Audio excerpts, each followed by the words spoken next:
Drug use and homelessness. Senator Tina Smith spent the morning in Duluth meeting with groups focused on exactly those issues. And Northern News Now's Kyrie Johnson joins us in studio sharing what Smith learned today and what she plans to take back to Washington. Kyrie? Yeah, Dan and Laura, Senator Smith's stop in Duluth today included a roundtable with organizations that recently have announced they're banding together trying to end homelessness. And the visit came at a time when local leaders say the need is outpacing what's available.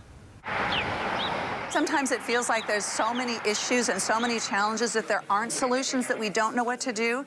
That is not the case when it comes to making sure that everybody has housing as a human right. Senator Tina Smith spent the morning hearing local leaders say the system is strained, making collaboration critical from emergency shelter to supportive housing. The goal is to transition to a stable and long-term place to live.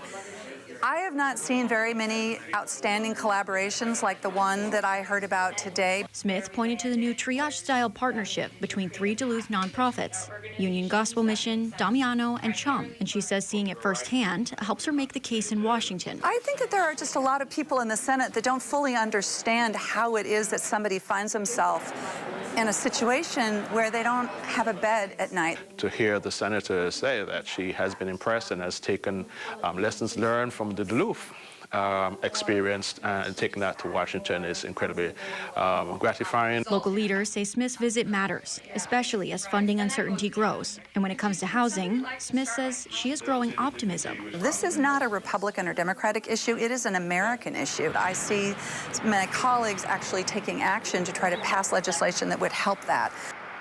Smith also met earlier with Harm Reduction Sisters, a group focused on reducing overdoses and connecting people to care. She says both stops are about hearing what's working locally and then pushing for federal resources to match the need. Smith is not seeking re-election this November. Live in studio, Kyrie Johnson, Northern News Now.